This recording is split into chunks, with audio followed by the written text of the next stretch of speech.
Trump suddenly showed weakness towards China again, but it may all be too late now. A trade war isn't something you can simply start and stop at will. On April 22nd, US media reported that during a speech at an investor meeting within Morgan Chase, US Treasury Secretary Bessent mentioned that the tariffs imposed on China were unsustainable and that the two major economies were bound to de-escalate the conflict. Subsequently, US stocks soared. However, just a few hours later, US media further revealed that the final version of the trade agreements, whether with Japan or India, would take at least several months to complete. This is quite in line with the reality. As long as the US fails to deal with China, there is no reason for other countries to quickly compromise with the US. The longer the delay, the more beneficial it is for them. Shortly after, the US stock market plunged, erasing all the gains from the morning rally. What was even more unexpected was that later on the same day, Trump suddenly announced that the 145% tariff imposed on China would be significantly reduced, though it wouldn't be cut to zero. This sudden show of weakness once again caused US stocks to surge, making it seem like a farce. Currently, the US stock market is completely at the mercy of China's stance. There are two things we should pay attention to here. First, before Trump suddenly softened his tone, he had a meeting with the CEOs of Walmart and Target. These two companies are large US supermarket chains. It's clear that during this meeting, Trump didn't get the answers he was hoping for. Facts have proven that the US can't do without Chinese products, and his previous plan was completely wrong. That's why he's now panicking, and this is one of the main reasons for his sudden change in attitude. Just as I've always told you, the belief that China can't do without the US market is a misperception. China isn't short of US dollars, and it has the ability to generate its own credit. This isn't 2018 anymore. China's dependence on the US in the fields of technology, energy, and food has significantly decreased. According to a report by the International Monetary Fund, China's economy is becoming less and less dependent on US goods, while the US economy's dependence on Chinese goods is on the rise. This kind of dependence on goods is the decisive factor in the trade war rather than mere paper currency. Because no matter what the political system is, for the ruling class, the thing they fear most is hyperinflation, which would leave the general public unable to secure their basic livelihoods. In 2024, the US imported goods worth as much as 438 billion yuan from China. Any rational person should understand that the US can't find new suppliers to fill this 438 billion yuan gap in a short period, let alone establish factories domestically to produce these goods on its own. So, don't tell me that as long as the US endures the short-term pain, it will be able to rebuild its manufacturing industry in 10 or 20 years. If you're going to run out of food next month, my friend, where is your so-called future? The second point worthy of attention is the interesting timeline of the entire incident. US Treasury Secretary Bessent's remarks on the easing of the situation with China were made at a closed-door investors' summit hosted by Morgan Chase, which was not open to the public or the media. Then, at 5:18 p.m. Eastern Time, President Trump stated that the tariffs on China would not reach as high as 145%. In other words, Bessent had already revealed the news of the impending easing of the situation with China to a group of Wall Street investors before the public knew this important information. As a result, the S&P 500 futures index rose by 5%, and the total market capitalization increased by $2.2 trillion.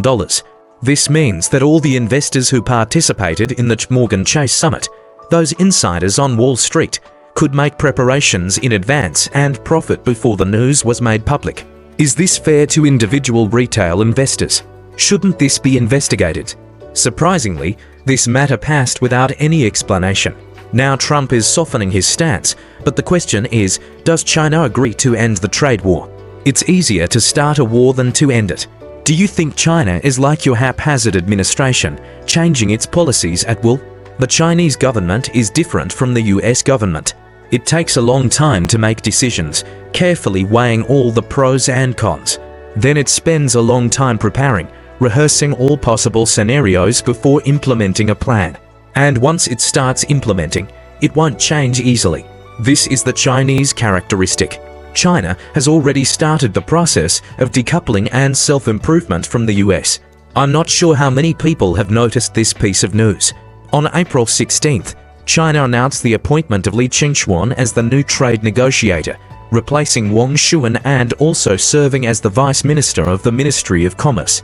This change in position holds great strategic significance against the backdrop of the China-US trade war. It's a clear signal that we've made up our minds and won't change easily. That's why in recent weeks, China has quickly started to substitute important US imported goods. First and foremost, let's talk about grain imports. Food security is of utmost importance to China. Take a look at this chart, which illustrates China's grain import-export trade situation. Imports far exceed exports, and the trade deficit in agricultural products surpasses $100 billion.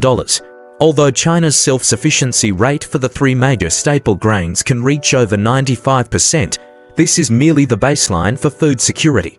Chinese people can't survive on staple grains alone, they also need cooking oil and meat. Now, look at this chart showing the proportion of various agricultural products that China imports. At the top of the list is soybeans, with an import ratio of 84.5%. Soybeans are the primary feed source for China's livestock industry. Coming in second are oilseeds and nuts, the main source of edible oil for the Chinese people, also with an 84.5% import ratio. For items like beef, eggs, and milk, the import percentages are relatively low and less critical. So, if China has a vulnerability, it's the inability to achieve self-sufficiency in agricultural products, especially soybeans. China is making every effort to find alternatives to US imports. This chart depicts China's imports of soybeans and meat products from the United States. You can observe that after 2020, China's overall soybean imports skyrocketed, increasing from around $40 billion annually to over $60 billion. However, imports from the US have been steadily declining. The surge in imports after 2020 was mainly due to the trade agreement signed during the first round of the trade war, which required an increase in soybean imports from the US. Once the agreement expired, the import volume dropped rapidly. According to a report from the US Department of Agriculture, since January 6th, after Trump took office, China hasn't placed a single soybean order with the United States. Additionally, on March 4th, China suspended the licenses of 3 US agricultural exporters and instead placed substantial orders with Brazil. Unlike the US, China's actions aren't a last-minute scramble but part of a long-term plan. As reported by the New York Times, China has been gradually increasing its soybean imports from Brazil since 2017. In 2024, China imported over 72 million tons of soybeans from Brazil, while imports from the US dropped by 14% to 27 million tons. Together, Brazil and Argentina produce 52% of the world's soybeans, with Brazil alone accounting for 40%. They can easily replace the US as suppliers. Moreover, China can conduct trade with Brazil and Argentina using local currencies, paying with the Chinese yuan. It's not just soybeans. US exports of sorghum to China have also been significantly impacted, with sales plummeting. In 2025, US sorghum exports to China declined by 95%, effectively reaching zero. American farmers now face the pressure of falling prices and rising inventories. Incidentally, sorghum is mainly used for brewing liquor, which explains why the stock price of Kwai has recently increased. In the era of a fiat currency economy, when the government implements large-scale economic stimulus, the prices of goods and services with limited capacity for growth tend to rise. That's basic economic law. China isn't just decoupling from the US in soybeans and sorghum. Take a look at this chart of all China's agricultural product imports. The blue line represents the US share, which has dropped from 25% of China's total agricultural imports in 2014 to nearly 10% now. This figure is certain to decline further this year.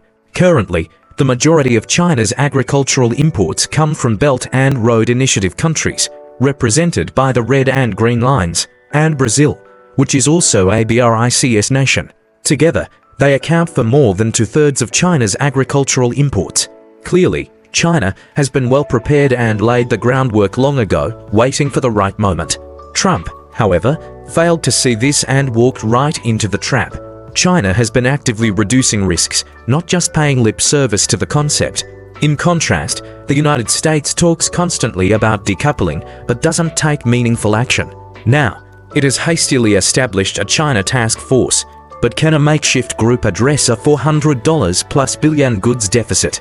There's also a ticking time bomb in the US agricultural sector that many might have overlooked due to the focus on the trade war. It's the BRICS grain trading market, a development of great significance that deserves more attention. At last year's BRICS summit, Russia proposed to establish a grain trading market among BRICS countries. In January this year, there was no progress in this matter. Russia's Deputy Minister of Agriculture said in an interview that the BRICS grain trading market would be a milestone achievement.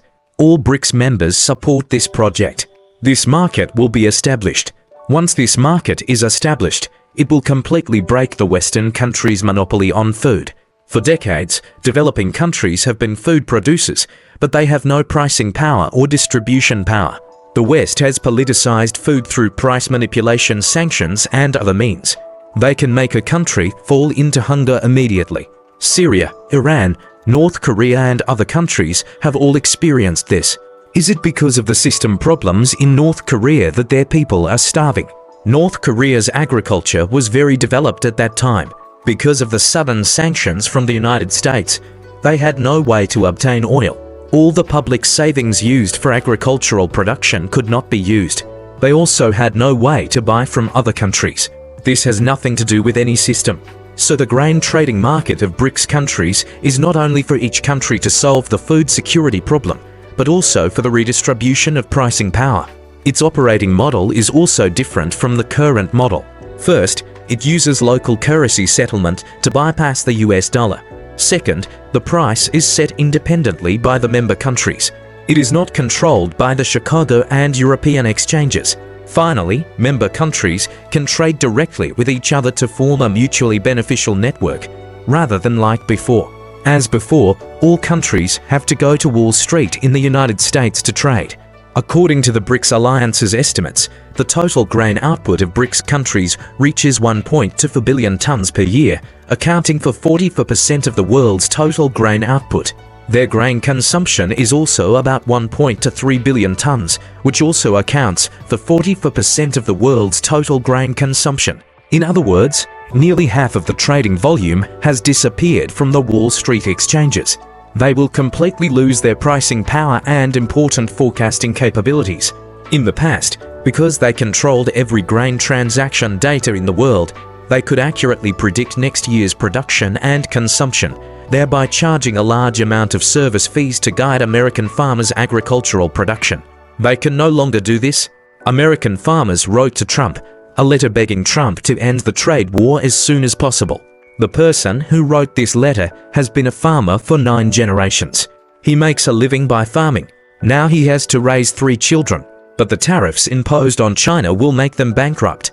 All the blood, sweat and hard work of 9 generations will go down the drain. And what worries him most is that soybeans are a crop that only grows once a year. Now is the planting season. He is now very afraid that in the fall, who will buy his soybeans? He doesn't even know what to plant now. I really can't bear to tell him that even if Trump cancels the tariffs now, it will be useless. This is the era. A grain of sand in the era is like a mountain when it hits a person. There are 500,000 soybean farmers in the United States. All of them are facing bankruptcy. In 2020, the bankruptcy rate of American farmers has soared by 55%. In addition, the bankruptcy data in the first quarter of 2025 has exceeded the same period last year. Don't forget that the suicide rate of American farmers is also the highest in the United States, which is 3.5 times higher than the average. After talking about agriculture, let me talk about energy. We all know that the main pillar of the value of the US dollar is oil. The United States has fought countless wars in the Middle East for petrodollars. In the past 50 years, oil must be bought in US dollars. This is without exception, but now the times have changed. In April 2023, the first oil transaction settled in RMB was completed between China and the UAE. In June 2024, Saudi Arabia joined the China-led multilateral currency bridge payment system. This is independent of SWIFT, local currency trading system. In December 2024, China and Nigeria signed a local currency swap agreement. Facilitating RMB settlement, Nigeria is the world's fifth largest oil producer. In April 2025, China and the UAE signed a multi-billion-dollar liquefied natural gas agreement, directly settled in RMB. The US dollar is sidelined, not to mention Russia. You can buy as much as you want with RMB. He begs you to buy more. We don't need the US dollar now. We can still guarantee our energy security. May I ask you, what conditions can the United States offer now to save China's heart from decoupling from you? Can you still contain China diplomatically? Now, no country is willing to reach an agreement with you. Europe has made it clear it indicated that it would not decouple from China and would not include the issue of Sino-European relations in the negotiations with the United States. European officials said that the European Parliament and China were in the final stages of negotiations on lifting sanctions on parliamentarians. To be honest, I never thought I would see such news. The two sides have imposed sanctions on each other for many years. The button was actually untied by the United States. It turns out that the person who tied the bell must untie it. Germany's BMW company first announced in March this year that it would cooperate with Huawei to fully access Huawei's operating system. Then it announced that it would integrate DeepSeek into new cars in the second half of this year. Can you imagine that things change so quickly? Huawei has the best autonomous driving system in the world. DeepSeek is the world's best AI model. BMW can make the world's best quality cars. This is the cooperation that China and Europe should have. Many people may have forgotten that China and Europe actually have no geopolitical conflicts. So my feeling now is that the global trade pattern is changing. The rules of the world are being rewritten. The train of the new era has started. If the United States does not hurry up to get on the train, it may really be too late. But what is the United States doing now? On April 23rd, Trump announced that he would have a candlelight dinner with the top 20 holders of Trump Day. As soon as the news came out, Trump coin soared by 65%. After I saw it, I didn't know what to say. I can only wish all Trump fans to make a fortune.